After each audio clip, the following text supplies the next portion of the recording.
Rimbombante, increíble, inteligente, esperanzante, y lleno de humor y alegría y diversión del libro Bereshit, Génesis. En el día 10 de Iyar del año 5775, 29 de abril del año 2015. Estamos en nuestras ediciones hermosas del Humash en la página 142. En la Perashá de Vayeshev, en el capítulo 29, perdón, estamos en el capítulo 30, primer pasuk, hemos llegado al capítulo 30, cuánta alegría que tenemos que tener. Baruch atah Adonai, Eloheinu melech haolam, shehakol nihya bidbaro. Antes de esto, tenemos que hablar de otro tema. Conocimos a las shfajot, a las sirvientas Bilá y Zilpá, que se les dieron a Lea y a Rachel. Dijimos en el shiur, en unos shiurim anteriores, 2 supongo, que Bilá y Zilpá probablemente eran parte de una familia de sirvientes, de una dinastía de sirvientes dentro de la familia de Jacob. Estuve viendo más y vi que el Rabshel que habla del tema más y demuestra que en realidad todas las matriarcas tuvieron diferentes sirvientas. Nosotros ya conocimos a otra sirvienta con Rivka. ¿Quién estaba con Rivka? No, con Rivka.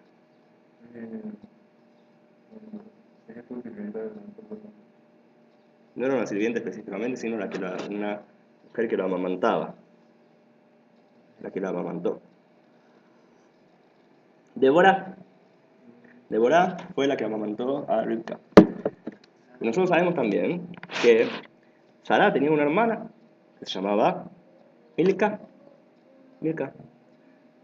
Nosotros podemos ver que las sirvientas, las matriarcas, representan personajes en la Torá que están atrás de mujeres importantes y son las que educan a estas mujeres importantes a ser como son y las acompañan en su crecimiento para ser los que tienen que ser.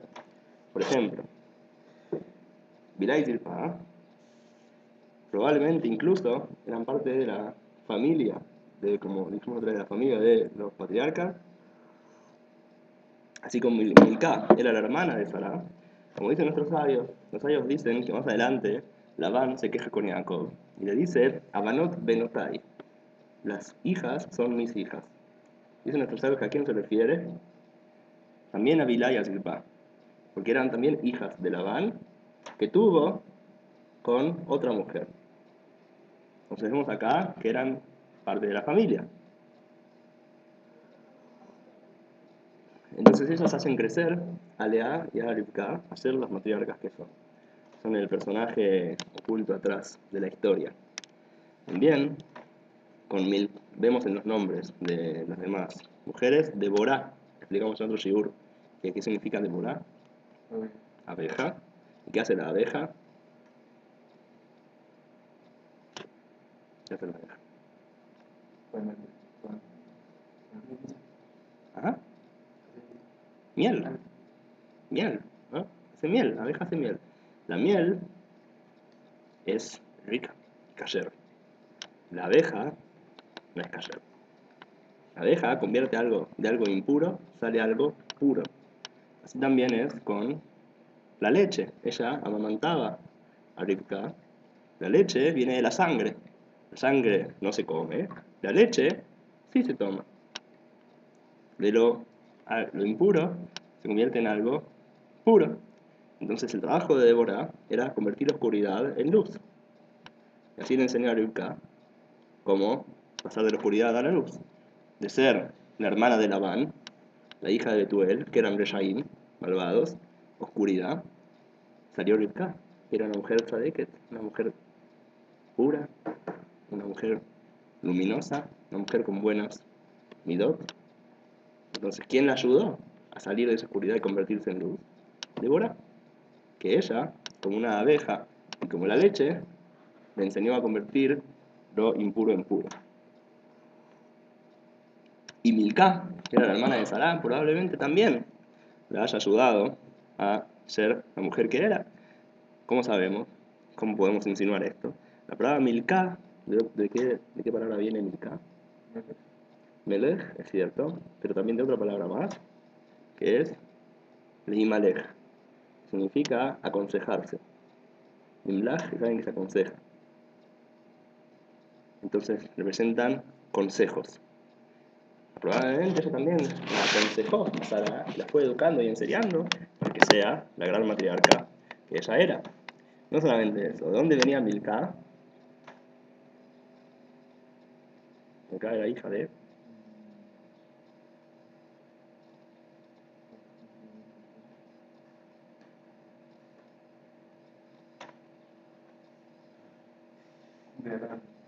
No,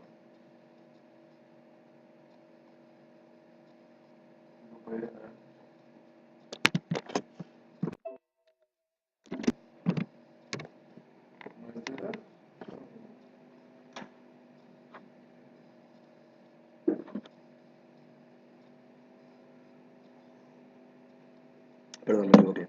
Me pido disculpas, está bien. Perdón. Okay. Otra cosa más que hay que decir, no sé, era hija de Milcá, perdón, me equivoqué. Quería decir algo, pero me equivoqué. Entonces vemos en general que todas las matriarcas tuvieron una mujer atrás que las aconsejó, les enseñó a convertir lo impuro en puro, las fueron educando, etc. Eh, otra evidencia más interesante de este tema es lo siguiente. De esta dinastía de sirvientes que hacen crecer a las matriarcas. Ocultamente encontramos una insinuación en un libro apócrifo, uno de los Farim Hichonim, que se llama Sabaat Naftali, el testamento de Naftali. ¿Sí? Hubo Yehudim que escribieron libros que se llaman Sabaat Ashvatim, los testamentos de las tribus, ¿sí? De los Shvatim, de las tribus. Y en estos libros que escribieron estos Yehudim cuentan lo que escribió cada tribu, el testamento que le dio a sus hijos y las enseñanzas que les dio. ¿Ok? Si son totalmente mientos o si son algunas cosas que son tradición y otras que no sabemos exactamente, pero probablemente tienen ciertas cosas que sean tradición, aunque no son proféticos, por eso no se metieron adentro de la Torah estos libros. El libro que se llama Tzavat Naftali, el testamento de Naftali, nos da unos detalles muy interesantes sobre la familia de los patriarcas que no conocíamos. Él dice así: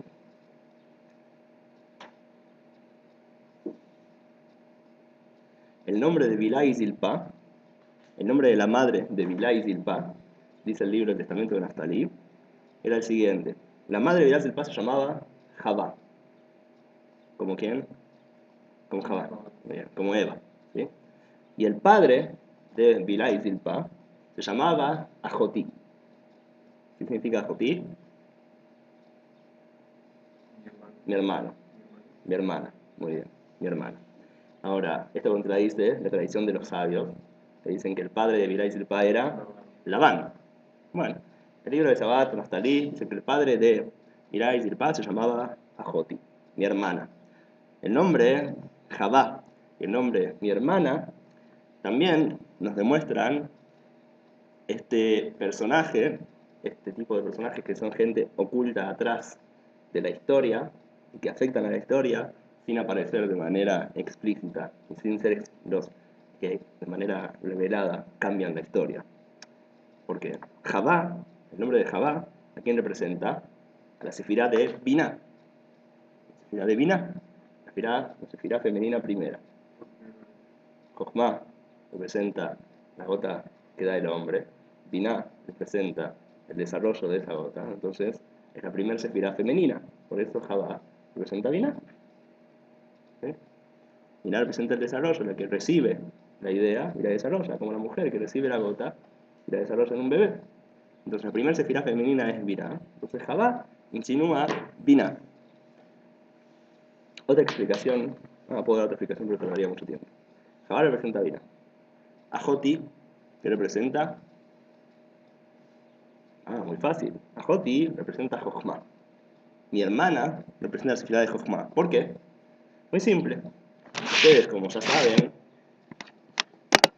leyeron en Mishlei, el libro Mishlei, Proverbios, del rey Shlomo, que en el capítulo 7, Pasuk 4, dice: Emor la Jochma, ajoti at. Dile a la Jochma, dile a la sabiduría, tú eres mi hermana. O sea que dice el rey Shlomo, que ¿cómo se llama la sabiduría? Ajoti, mi hermana.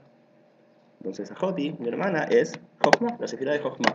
Entonces los padres de Jochma, perdón, los padres de Birá y Silpá son Jochma y Binah. Son la sabiduría y el entendimiento. El padre de Deborah y de Ajoti se llama Utz. Se llama Utz. Utz, ¿de qué palabra viene? Utz era el hijo mayor de Nahor y Milcá. ¿Qué significa Utz?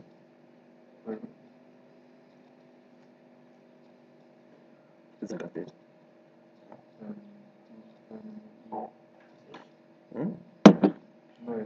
Ur, ok.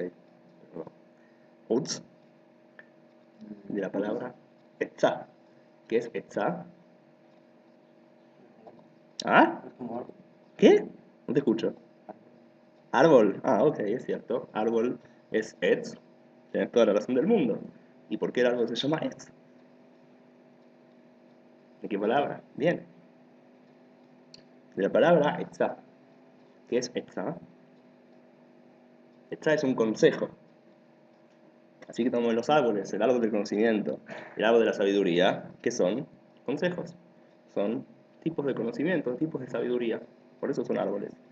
De ahí viene el concepto del árbol. Sabiduría. Etz. Ese árbol viene de la palabra etza, que es consejo. O sea que los árboles son árboles de consejos, de sabiduría, etc. ¿Se usa la palabra? ¿Se usa la palabra?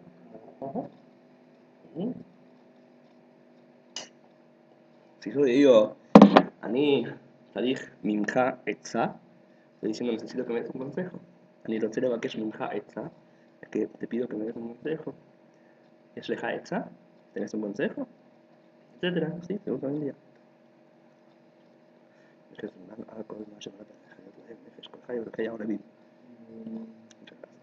Entonces ese es el padre de Ajoti y de Deborah, Utz.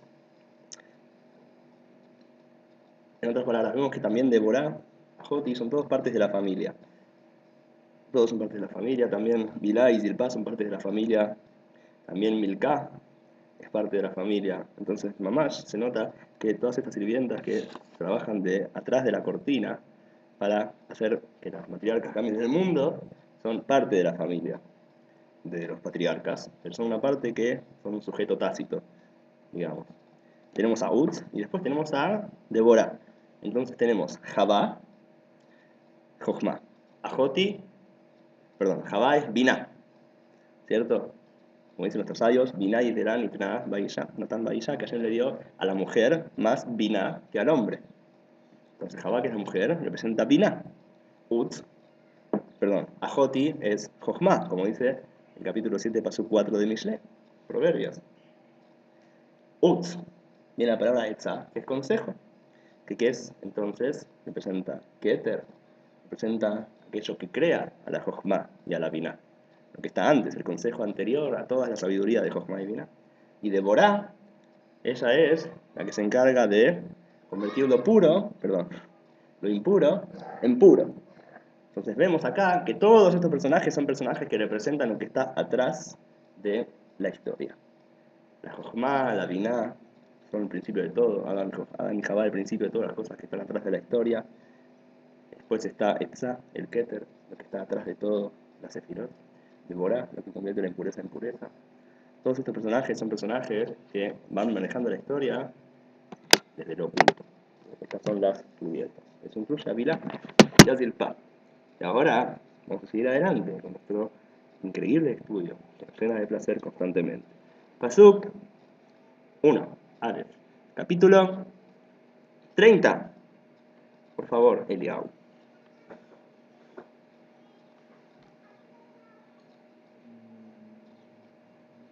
ותלד רחל דור ילדה ליעקב ותשנא רחל יעקובתן בתו ולזכות אהבה Abba, Li, Banim, Benim, Ay, Metano.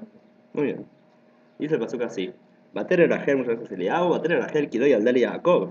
Y vio Rachel que ella no le dio hijos a Jacob.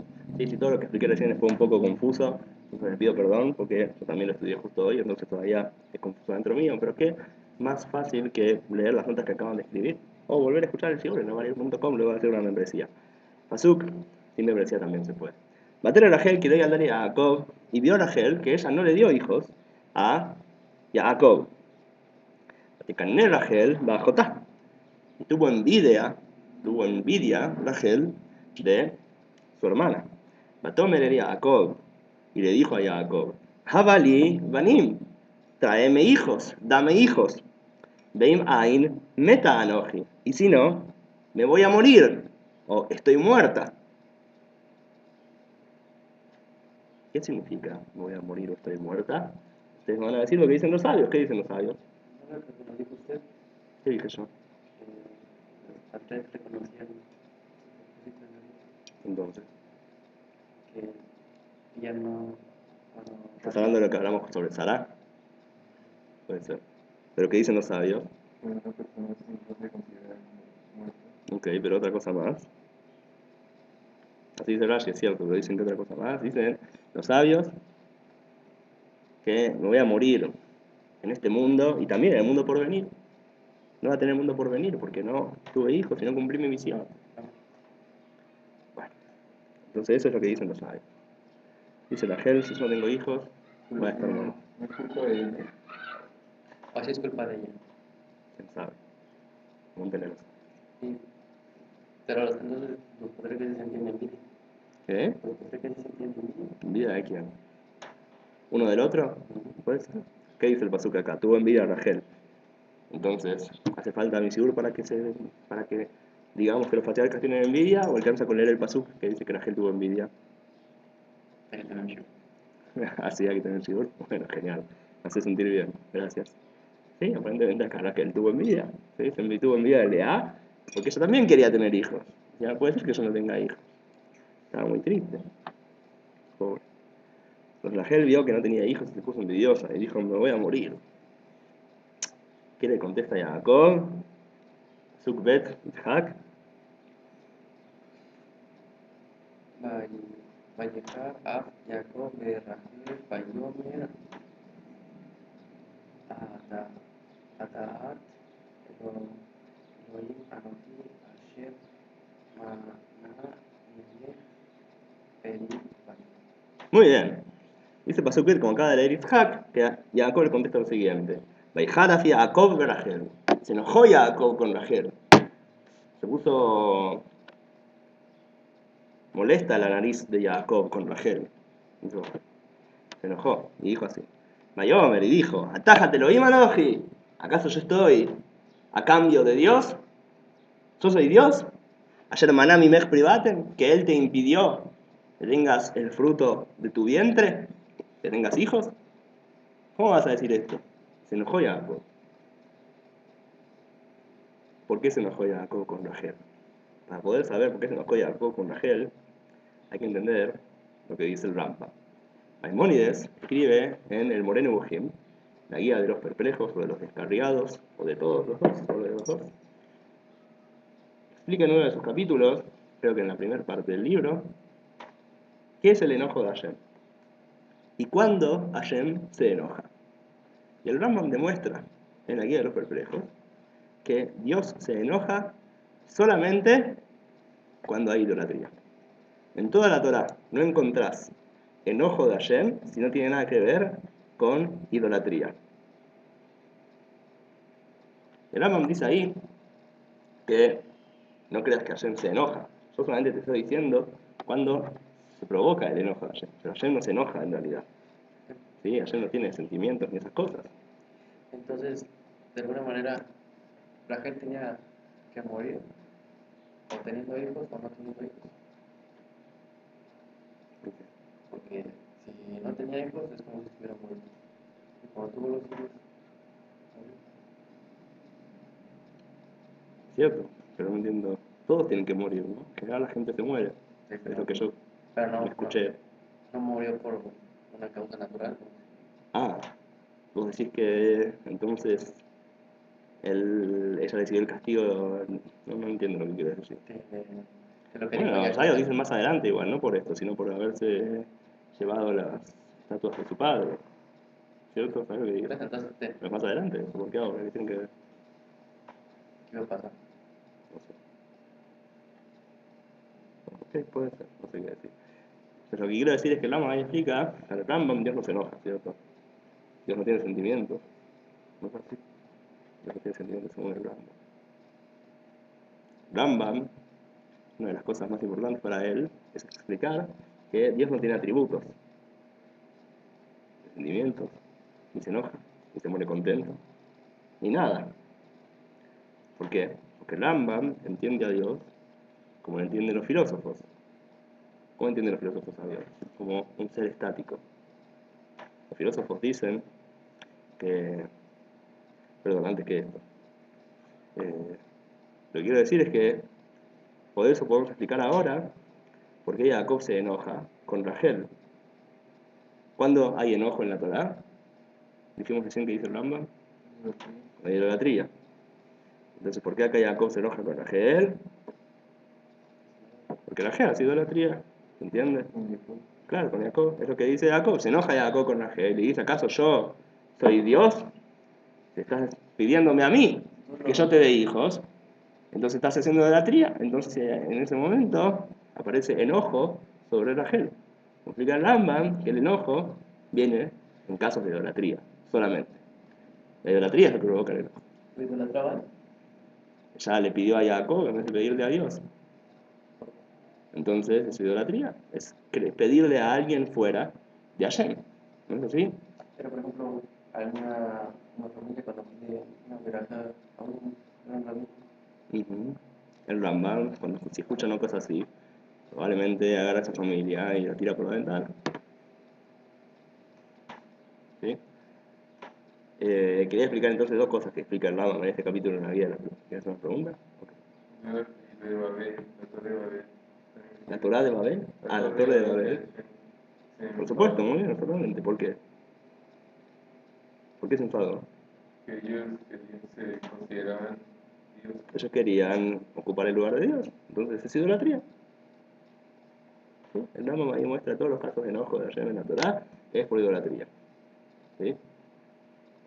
Pero el Rambam mismo no opina que Dios de verdad se enoja. El Rambam dice que el hecho de enseñar que la Torá dice que Hashem se enoja, ¿por qué la Torá dice que Hashem se enoja? Dice el Rambam, dice que es una verdad necesaria, pero no una verdad verdadera. ¿Qué significa? Rambam dice que hay cosas que son verdad, que están en la Torá y son verdad de verdad.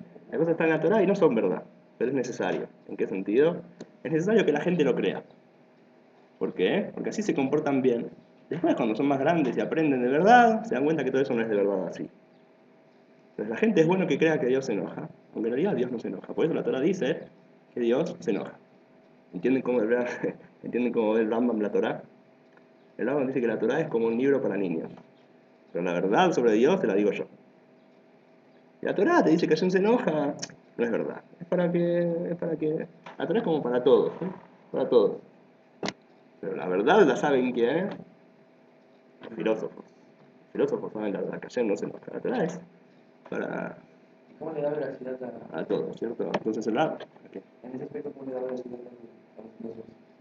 qué no? Así el Rambam piensa que tienen razón. No dárselo a los sabios contemporáneos en ese momento. ¿Cómo? ¿Por qué no dárselo a los sabios contemporáneos? ¿Por qué qué? ¿Por qué no darle la razón a los sabios que estaban en ¿Qué ese sabe momento? contemporáneo? ¿Quiénes son los sabios contemporáneos? ¿A qué te referís? A los sabios que estaban en ese momento. ¿De qué? ¿De Israel? O que conociera. Tuvo que haber. Porque tal vez no estaba de acuerdo. ¿No? Puede ser. Rama no estaba de acuerdo. Rama no creía en todas esas cosas, en la mística, en esas cosas. Decía, Dios no se enoja. ¿Por qué? Porque Rama entiende a Dios, como entienden los filósofos. No mamás, no exactamente, pero bastante sí. ¿Cómo entienden los filósofos a Dios? Para los filósofos Dios es estático y no se mueve y no tiene ningún cambio. Aunque sea que el Rama dice que Dios tiene voluntad y los filósofos dicen que tampoco tiene voluntad. Pero Hay ciertos detalles entonces que el Rambam es diferente como él ve a Dios que los filósofos, pero no quiero entrar ahora en eso. Pero quiero ver en qué se parece. ¿Por qué dicen los filósofos que Dios es estático? Dicen los filósofos que el descanso es divino. El movimiento es de lo incompleto, de aquello que no es perfecto, de lo imperfecto. Porque ¿quién se mueve? Se mueve aquel que necesita ir a agarrar algo, ir a buscar algo. Y si necesitas algo, es porque querés algo. Y si querés algo, es porque eso no lo tenés. Y si no lo tenés, es porque sos imperfecto. Significa que solamente se mueve lo que es imperfecto. Pero Dios no necesita nada, porque Dios es perfecto y tiene todo. Por lo tanto, Dios tampoco quiere nada. Aunque se ven los filósofos a Dios. El Rambam tal vez en ciertos detalles no exactamente así, porque sí le da voluntad al creador, pero en realidad más o menos. ¿Sí? Dice que los filósofos, y el Rambam sigue más o menos este camino en la mayoría de las cosas, Dios no quiere nada. Dios no quiere ninguna cosa. Porque Dios es perfecto y completo, entonces Él no se mueve, no desea, pues no necesita nada. Entonces Dios es estático. Entonces decir que Dios se enoja, se pone contento, todo eso, es decir que Dios es imperfecto e incompleto. ¿La pregunta? ¿Es una pregunta? Ah, ok, sí. Gaby, ¿te acuerdas Ramban? ¿El Ramban o el Rambam? Ramban, Ok. Dios también está Claro. Sí. pero él escribe en el Mishneh Torah que Dios no es estático porque el estático no es la materia. Al contrario, para el Rambam, al contrario, la materia no es estática, la materia se mueve. Pero Dios no se mueve. Pero dice que está en todas partes, la materia no puede estar en todas, una materia que está más en un lugar no puede estar en otro.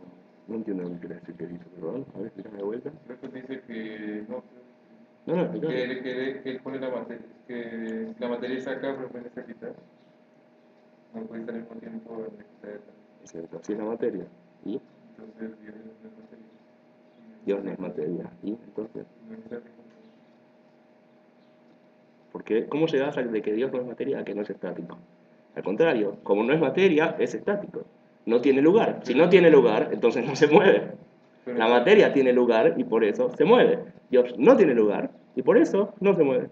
Pero sería estático en el espacio Dios no está en el espacio. pero o sea Dios no está en ningún lado. estático en dónde? En ningún lado. En ningún lado. Porque no existe el lugar en Dios. Dios no está en el lugar. El lugar es un concepto de la materia. Dios no es materia, por lo tanto Él no tiene lugar. ¿Entiendes? Lugar es un concepto material. Dios no está en ningún lugar.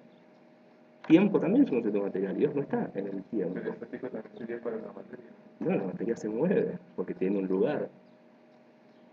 La materia no es estática. ¿Qué es estático? Todo se mueve.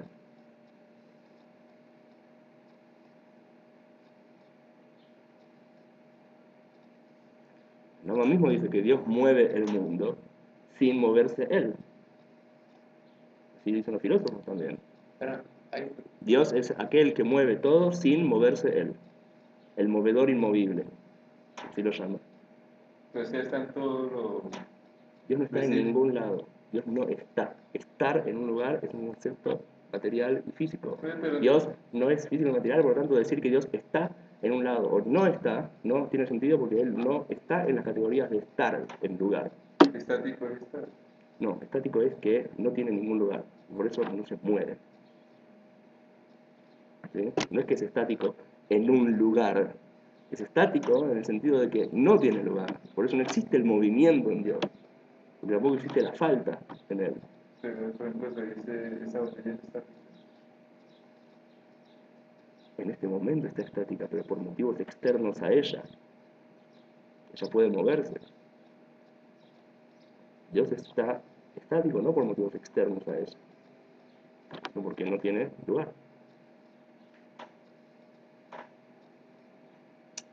pero toma en cuenta entonces los aspectos relativos, por decirlo así, como, o sea, tiene movimiento todo, porque todo es materia, está compuesto de elementos, que son átomos. O sea, si no llegaron a ese concepto, pondrían al reino mineral como todos estaban de acuerdo con la teoría de los átomos en esa época todavía. Pero es que, Entonces, para ellos serían como que más perfeccionado el reino mineral. porque el reino mineral también se mueve. Pero para ellos se movía. Por supuesto que se movía. El reino mineral no se mueve, se forma y se deshace, como todas las cosas. Todas las cosas se forman y se deshacen. Pero con menos frecuencia. Sí, pero que no importa la frecuencia. Simplemente el hecho de que se mueva. Sí, es materia. Ahora tienen lugar, tienen tiempo. No son perfectos, no son completos. Pero se podría decir que la palabra estático también sería algo material, ¿no? Ok, entonces uso la palabra estático para que entiendas el concepto, pero no es en el sentido material cuando lo hablo sobre Dios. ¿Ok? Exactamente. Exactamente. Bueno, ahora el problema, según lo que acabo de decir, es que entiendan un poco al Rambam. ¿Sí? Cuando el Rambam dice esto, tiene un problema. ¿Qué problema tiene? Para el Rambam, Dios es un problema. ¿Cuál es el problema después de entender a Dios? ¿Qué problema tiene? Dios no es un problema en realidad, el problema es otro. El Dios que tiene el Rambam le complica las vidas. ¿Por qué? Hay algo que contradice toda su forma de él ver a Dios.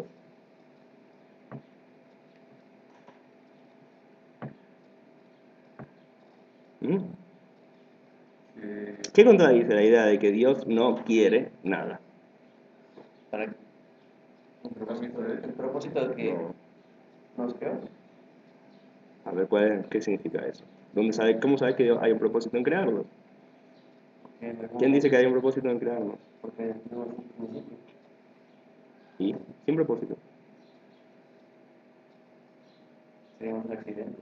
No, siempre tuvimos. Es como pensaban los filósofos de esa época. El mundo siempre existió. ¿La Torah? La Torah, muy bien. El problema del Rambam es la Torah. La Torah es un problema para el Rambam. ¿Por qué?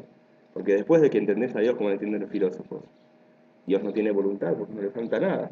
Entonces, ¿qué es todo este libro que me dice que Dios quiere un montón de cosas de mí? Entonces, ¿qué hace el Rambam? El Rambam explica la religión de una manera radical, de una manera totalmente diferente a como lo entiende la mayoría de los religiosos. Y por eso hubo tanta gente en contra del Rambam. El Rambam, ¿qué explica? ¿Para qué son todas las mitzvot? ¿Dios quiere que cumpla las mitzvot? Exactamente, para la persona. A Dios no le interesa que cumpla las mitzvot. Él no quiere nada. Sino que las mitzvot que hacen que la persona esté en el nivel de perfección más alta para poder entender a Dios y entonces apegarse a Él, en vida o después de la muerte. Hay diferentes opiniones entre filósofos árabes. Sí. Pero para que ¿El Rambam o el Rambam? Rambam Okay. trata de unir los dos, tanto la filosofía como la Torah. ¿Qué otra cosa puede O sea, hacer? porque simplemente A ver, ¿qué otra opción tiene?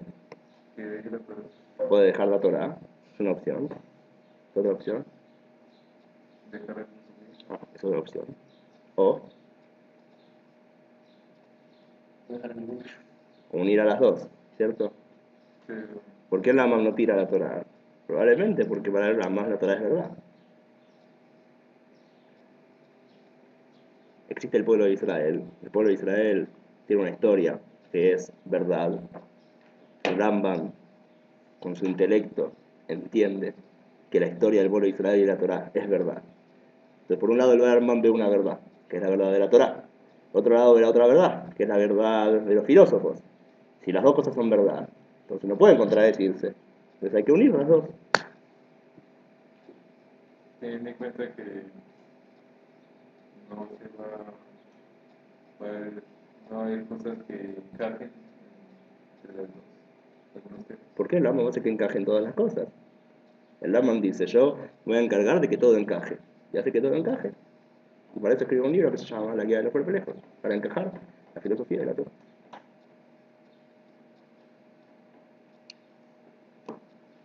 Pero aún así tiene muchas discusiones con los sabios. ¿Qué? Aún así tiene muchas discusiones con los sabios. Con diferentes sabios. Hay sabios que estaban a favor de su forma de entender las cosas. Y hubo sabios que estuvieron en contra de su forma de entender las cosas. ¿Y cómo mantenemos dos partes tan diferentes? Que es, o sea, la parte interna de la Torah, o sea, conceptos de Kabbalah, El Rambam no creía en esas cosas. y los del Rambam. ¿Cuál pues ahí no? Entonces, vos agarrás, estudias la Kabbalah, estudias el Rambam, Y lo que entendés que es lo correcto, lo tomas de cada uno. A través de la historia, el pueblo de Israel recibió la Kabbalah como la manera correcta de entender las cosas. Pero algunas cosas del Rambam las dejó de costado. Pero eso no niega todas las cosas que el Rambam dijo. Hay muchas cosas que el Rambam dijo y pegan con la Kabbalah y pegan con la forma de entender las cosas. No todo hay que negarlo. Hay otros que dijeron la Kabbalah no es cierta, estaron solamente al Rambam. Ya hacemos los esfuerzos por entender la verdad. Hoy en día la mayoría del pueblo de Israel recibe y acepta la Kabbalah. Y el Rambam, hay diferentes opiniones. Hay quienes dicen el Rambam era cabalista, hay quienes dicen el Rambam se hizo cabalista al final de su vida, hay quienes dicen el Rambam está en contra de la Kabbalah. A uno encuentra su manera de cómo arreglarse con el Rambam. Nadie quiere quedar mal con el Rambam al final. ¿Sí? Bueno, entonces uno encuentra la manera de hacer una síntesis entre las cosas. Pero no, obviamente que no todas las ideas del Rambam las aceptamos y las recibimos. Algunas sí, algunas no. Hay cosas que sí, hay cosas que no. Ron y el Ramán, ¿cómo explicas que así interfieren en nada de lo que hagan los humanos de afecto? A través de... No, tiene que ver una cosa con otra. Son cosas diferentes. Pero si nada de los humanos causa nada en él, ¿cómo no se interfiere para que interfiere? Es buena pregunta. Según el Rambam, Hashem no interfiere en el mundo. Hashem creó el mundo y en el momento de crear el mundo ya preparó todos los milagros. La evidencia del Rambam, por ejemplo, es Pirkei Avot. Pirkei Avot dice que la boca del burro, el Bilam que habló, fue preparado en los 6 días de la creación. O sea que el Rambam dice que Hashem no hizo un milagro, no se metió en el mundo después de que lo creó. No se mete adentro del mundo después de que lo creó, sino que se lo preparó al principio. Y por ejemplo, el Yam Suf, cuando se abre el mar, la Torá explica cómo se abre el mar, con un viento muy fuerte. Así que no es que fue un milagro, no es que Dios se metió y cambió las reglas. Es una regla natural del mundo, hubo un viento fuerte, sopló, pasaron. Entonces no fue que Dios se metió especialmente en el mundo. Entonces, Dios no se mete específicamente en el mundo después de haberlo creado, sino que la persona puede acercarse a Dios y así estar en un nivel más alto que provoque que tenga un cuidado especial por parte de Dios. Pero no es que él acerca a Dios a él, sino que él se acerca a Dios. ¿Entiendes? Tengo Vos dijiste que cómo puede ser entonces que Dios se meta dentro del mundo, según lo que dice el Rambam, si Dios está fuera del lugar y fuera del tiempo, entonces cómo puede estar haciendo cambios adentro del mundo. Lo estoy diciendo, que es cierto. Según el Rambam, la persona puede acercarse a Dios elevándose hacia Él, pero no es que a través de las mitzvot Él trae a Dios al mundo. Porque Dios es totalmente trascendente, está totalmente fuera del lugar y del tiempo. La pregunta es cómo creó el mundo, ¿no? Porque si creó el mundo es porque se ocupó del tiempo y del espacio. Bueno, sobre eso ya se rompieron muchas plumas para explicar qué es lo que de verdad el Rambam cree sobre la y creación. la profecía Los que filósofos, por ejemplo, según lo que vos decís, ellos los filósofos dicen que el mundo siempre existió, Dios no lo creó, porque Dios es trascendente, no está dentro del tiempo y del espacio, sino que el mundo siempre existió. Es una consecuencia directa de que Dios exista, que haya un mundo. El Rambam no acepta eso porque la Torah dice que Dios creó el mundo.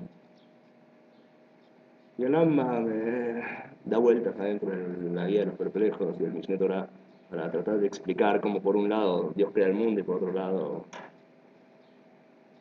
Dios es trascendente más allá del tiempo y del espacio. Es difícil entender, hay diferencias entre formas de entender qué de verdad piensa el Rambam sobre la creación del mundo. Nadie está seguro. Bueno, todos están seguros en realidad de su opinión, pero para saber la opinión de verdad del Rambam hay que dar bastantes vueltas dentro de esos y libros. de la profecía, que es algo que La profecía es una que la persona sube de nivel, sube de nivel, sube de nivel. era lo que Y logra llegar a la profecía. Ahora, el Rambam, sin embargo, otra vez, ¿no? Ahí hay una diferencia que tienen con los filósofos, porque los filósofos a Dios no le dan voluntad, y el Rambam en ese caso le da voluntad a Dios, dice que Dios sí tiene voluntad, y por eso la persona cuando profetiza, según el filósofo, llegas a un nivel, ya profetizas y listo. Según el Rambam, si llegas a ese nivel, depende de Dios, si Él quiere que profetices o no. Así que ahí vemos que el Rambam sí le da, sí le atribuye voluntad a Dios. Cómo Él lo arregla con su forma de entender al Creador, hay que verlo. Seguimos. Entonces, ¿y su problema con los que nosotros queremos, es una necesidad nuestra cumplir las mitzvot. ¿Quién cree? Según el Rambam. Según el Rambam, las mitzvot son una necesidad tuya, pero tampoco hay un propósito en ellas mismas, sino que las mitzvot hacen que la persona esté en el estado óptimo para poder entender a Dios. Pero no son las mitzvot las que acercan a la persona a Dios. Las mitzvot no son un propósito en sí, no te acercan a Dios, sino que al cumplir todas las mitzvot, estás en el estado óptimo en el cual podés ser el mejor filósofo.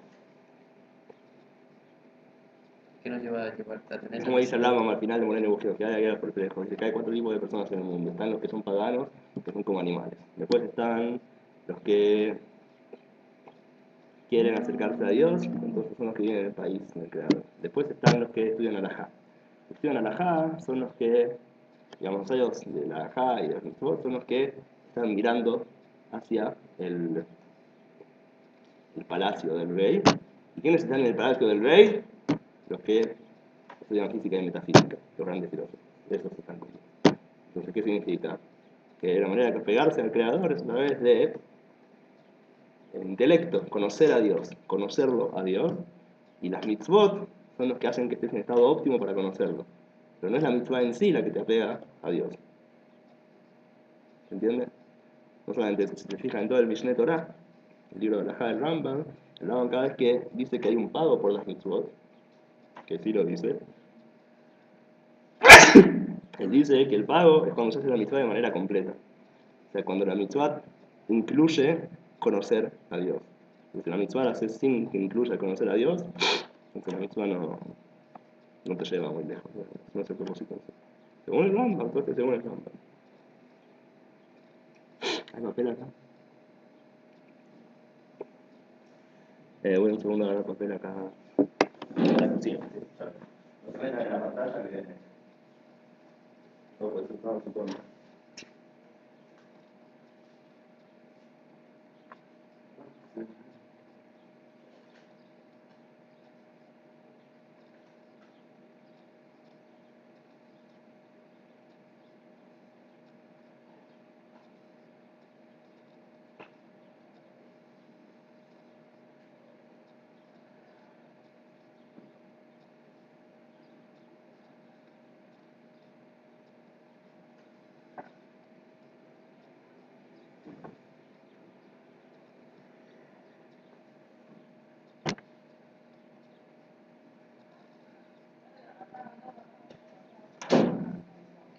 Seguimos. Pasa que esto es del Ramban filosóficas pelean con los Hasidut y con No, no todas. Depende. Hasidut Chabad toma muchas ideas del Rambam. No todas las niega. Las explica de otra manera. y la que No hay. específicamente, tampoco todo con la Kabbalah, hay cosas que sí, hay cosas que no tanto, hay cosas que sí. Y los cabalistas mismos aceptan cosas de las que dice el Rambam. Ellos también entienden a Dios de alguna manera. No es que niegan totalmente la forma de los filósofos, sino que aceptan una parte y otras partes no. Porque dicen que hay dos formas de entender a Shem, la forma trascendente y la forma inmanente.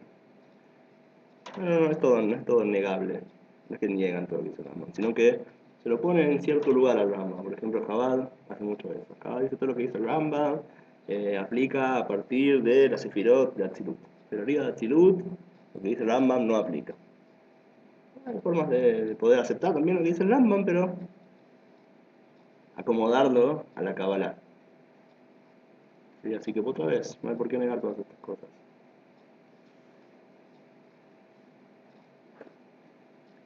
Bueno, sigamos adelante. Entonces, ahora entendimos por qué se enoja Jacob con Rachel por idolatría. Vamos, Pasuk Gimel, Pasuk 3, en el capítulo 30. Eliago, te toca a vos, ¿no? Yitzhak. ¿Quién leyó recién? Vamos, Eliago, Pasuk 3. Baikar, No, ¿por qué? 3, Pasuk Gimel. Patomer, Sí. Patomer Inea, Mati, Bil'a, Bo, Elea, Betele, Bilkar, Ibanea, Gaon, Ofim, Mena. Muy bien, dice Pasuk 3 que acaba de leer Eliago así. Patomer y dijo Rachel a Jacob: Iné, amati Bilha, he aquí mi sirvienta Bilha. Boelea, acostate con ella, Beteled al Birkai, y que ella dé a luz sobre mis piernas, sobre mis caderas, sobre mis piernas, sobre mis rodillas, no entiendo. Vivanega manoje mimena. Y entonces yo también voy a poder construirme a partir de ella, o sea, embarazarme yo también. En otras palabras, cómo es lo que funciona, cómo funciona este sistema que usaban. Lo primero nada, ¿de dónde lo saca Rachel esto? Muy bien, Sarai hizo lo mismo, ¿no? Le entregó su sirvienta a Jacob, ¿ok? Perdón, a Abraham, sí, a Abraham. Entonces, Rachel usó el mismo sistema, aparentemente en esa época había una fe en este sistema, o que funcionaba de hecho, para que las mujeres tengan hijos cuando no pueden tener. Hoy en día también, por ejemplo, se sabe que a veces las mujeres no tienen hijos eh, por, eh, por mucha presión o nervios, entonces no se forman los componentes que son necesarias para poder embarazarse. Entonces, muchas veces, a veces las mujeres, a veces la familia adopta un niño, y a la mujer adoptar un hijo y tenerlo en brazos, y etcétera, entonces como que siente lo que es ser madre, y provoca una relajación y que se formen todas estas cosas necesarias y se embarazan. A veces pasa. Entonces tal vez tiene que ver con este sistema, cómo funciona. Pero ¿cómo funciona exactamente este sistema? ¿Cómo es esto?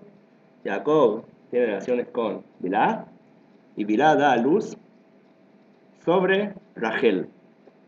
Rachel se acuesta, Bilá sobre ella, Bilá da a luz, y como si fuera Rachel está dando a luz al mismo tiempo, ¿se entiende? Y entonces, así lo que dice acá, lo que dice el pasuk, que dice, Batela dar birkai, ella va a dar a luz sobre mis rodillas, ¿cierto? Se pone encima de Rachel al dar a luz, y es como si fuera que Rachel está dando a luz. Entonces, no sé, ella pasa por el trauma de dar a luz, y entonces ella también puede dar a luz en la práctica de embarazarse. Es lo que dice el pasuk, porque no entiendo. La primera vez que leen el pasuk. Yo pensaba que estaba acostada y ya dijo y yo voy a poner acá. No, yo no sé, yo sé lo que está escrito acá, no sé qué hicieron después, capaz que después se fueron a tomar té, pero no lo puedo saber porque no está escrito. Ese ritual de los matriarcas. Tal vez sea lo que hacía la gente en esa época, aparentemente, la gente en esa época tenía este tipo de sistema que usaban cuando no podían tener hijos. Con el chamán. Capaz que, capaz que el chamán justo se fue de vacaciones en esa época, entonces no pudieron llamar al chamán. Bueno, Pasuk Dalet, Itzhak, Pasuk 4. Batiten lo que Pilar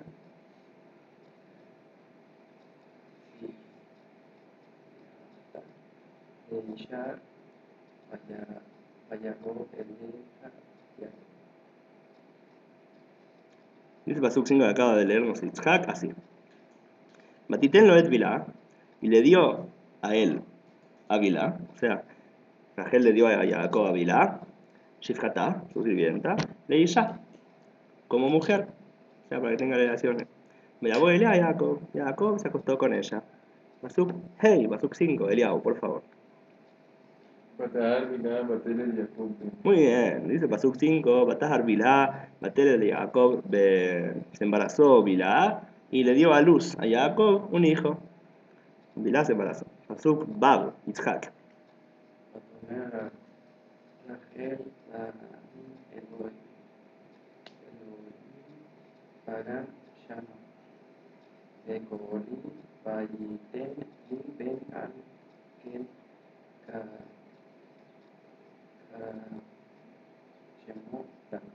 Muy bien, dice Pasuk así. Matomer Rachel, dijo Rachel, Danani Elohim, me juzgó Elohim, Vegan Shama Bekoli, y también escuchó mi voz. Vaitenli Ben, y me dio un hijo, al Ken Karashemó, Dan, por eso le puso de nombre Dan. Y Rachel como si fuera hijo propio, y dice, Dios me juzgó, ¿qué significa me juzgó? Me juzgó significa, como dice Rashi, me juzgó en el sentido de rigor, de severidad, no me dio hijos, ¿sí? Pero después hizo que Bilá se embarace y tenga un hijo, así que seguramente ahora voy a tener yo también. Por eso le puso de nombre, escuchó mi voz y me dio un hijo, y por eso le puso de nombre Dan. Dan, que es juicio. ¿Eh? ¿Cómo decir? Les daba la seguridad de que de verdad iban a quedar embarazadas. ¿Sí? Parece que funciona el sistema. Pero en ese caso, a pesar de que hay idolatría o no interrumpe por el tipo de ritual que hacen, ¿Por qué idolatría? ¿Qué tiene idolatría? o sea, ¿Por qué es idolatría? No entiendo. no, o ¿Qué sea, tiene por idolatría? la razón que no pueden tener. Si yo para poder imprimir uso una impresora, entonces soy idólatra por no pedirle a Dios que imprima la hoja sin la impresora. Pero si Jacob le había reclamado por idolatría No, Jacob ella le dijo, dame un hijo, haz algo por mí. Y él le dijo, yo no soy Dios, no puedo darte un hijo. Entonces Rachel dijo, entonces si no va a ser a través de milagros, que sea de manera natural. En esa época aparentemente este sistema era lo que llamaban natural. Bueno, dice Pasuk, tenemos el Pasuk Zain, Pasuk 7, por favor, Eliau. ¿Verdad? O Bateres, Milán, Shifta, Rachel, Win, Shemilo y Jacob. Muy bien, dice Pasuk Zain así. Batá Harod y se volvió a embarazar, Bilá. Batelet Bilhai Shifhat Rachel y dio a luz Bilá, la hija, la sirvienta de Rachel, Ben Sheni le Jacob, un segundo hijo para Jacob, de Jacob. Pasuk Het, por favor, Itzhak, Pasuk 8.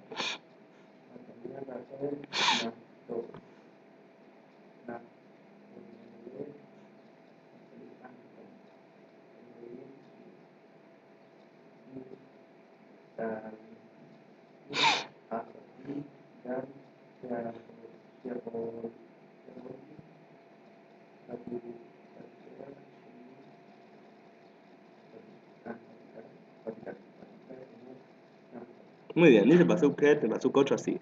Matomer Rachel, y dijo Rachel, Naftulei Elohim Niftalti. Los Naftulim de Eloquí, yo Naftalié. ¿Qué significa la palabra Naftulei, Niftalti, Naftali? A ver. ¿No? Entonces Rashi trae, ¿Cómo? Rashi trae Nepal. Nepal, el terremoto que hubo en Nepal ahora, ¿sabes, no? ¿Lo escucharon? Bueno, hubo un terremoto en Nepal. Bueno. Naftali, ¿qué es? Rashi trae dos explicaciones. La primera de Menachem Ben Saruk, fue un sabio que comentaba sobre la Torá, que dice que Naftali era la palabra Ptil. ¿Ptil qué es? Ptil Tejelet. No. ¿Ptil qué es? Ptil es un hilo. Un hilo se hace de muchos pequeños pedacitos de lana, ¿sí? Entonces, ¿qué es Til? Til es como un hilo que está unido de muchos hilitos. Entonces, Til es unión, representa unión. Naftali representa unión. Entonces, ¿qué significa Naftolei, Elohim, Niftalti, Im, Ajoti? Yo, las uniones de Hashem, me uní con mi hermana. En otras palabras, logré por fin estar conectado con mi hermana. Así como mi hermana tuvo hijos, así yo también voy a poder estar unida con mi hermana en el sentido de que yo también voy a tener hijos. Y vamos a como ser iguales. ¿Ah? Como una trenza, sí, como una trenza, sí, en el sentido de conectarse. Voy a conectarme con mi hermana, que así como ella tuvo hijos, yo también voy a tener hijos. ¿Pero no es hebreo? ¿Cómo que no es hebreo? Por supuesto que es hebreo, no entiendo. ¿Por qué preguntas? ¿Cómo sería? Bueno, Pero si Israel tenía hijos, ya tenía hijos, ¿no es cierto? ¿para qué hacer lo mismo que Yo todavía, ¿qué significa? Lea todavía no es lo mismo que Rachel. Estamos todavía con Rachel. ¿Ok? Todavía tu pregunta no está en el lugar. Ahora, la otra explicación es la que da Rashi. Rashi dice, a mí me parece otra explicación. Naftali. Naftali es la palabra Ikesh Ustaltol. ¿Qué significa? Ikesh es alguien que es cabeza dura. Ustaltol es que, como que hace tefilá, en el sentido de que es cabeza dura y pide y pide y pide. Entonces dice Rachel, Naftali en el sentido de que yo pedía a Hashem, pedía a Hashem, pedía a Hashem, pedía a Hashem ser como mi hermana y Hashem me lo dio. De ahí viene Naftali. Así explica Rashi. ¿Sí? Que es como pedir siendo un cabeza dura, en el sentido de pedir sin parar, sin dejar de pedir hasta que Hashem se vuelva loco y me dé lo que yo le pedí. ¿Hay duda? ¿Cómo? ¿Hay duda qué significa? ¿Cómo? ¿Hay duda qué significa? Hay dudas, hay diferentes explicaciones. ¿Qué significa? No es que hay duda.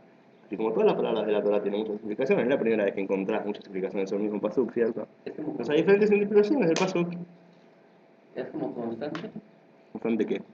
¿Naftali? Que pide. Es como... Sí, es como insistir. ¿Sí? Es la palabra. ¿Sí? Insistir. De ahí viene.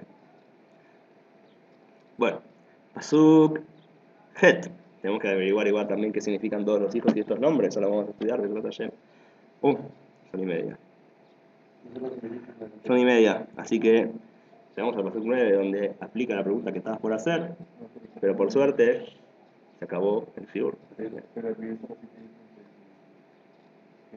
Bueno, está bien, entonces.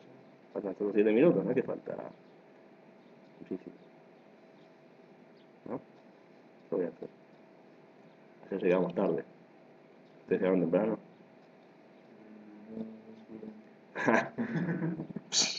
Qué bien. Ah, sí. Dejaste el pollo en el horno. ¿Está bien? Ayer yo llegué tarde. Así que tengo dos motivos para terminar el shiur. El primero es que ayer llegué tarde. Yo no quiero llegar tarde hoy. El segundo es que no quiero escuchar la pregunta de Isaac, porque todavía no estoy preparado para darle una respuesta. Y tampoco quiero seguir leyendo Psukim sin dar explicaciones divertidas, interesantes. Y no tengo explicaciones interesantes sobre el Pasuk 9 todavía, porque no lo preparé. Entonces, ¿para qué dar una clase que no está preparada cuando puedo prepararla? Y llenarla de felicidad, de alegría y cosas que nos conecten con el Creador a través de la sabiduría. ¿No es así? Así que, después de haber aprendido tanto sobre la filosofía del Rambam, y sobre los hijos de Jacob, y sobre sistemas extraños para tener hijos, para mujeres estériles, nos preparamos para hacer arbit con una cabaná más grande que una casa. ¡Tarán!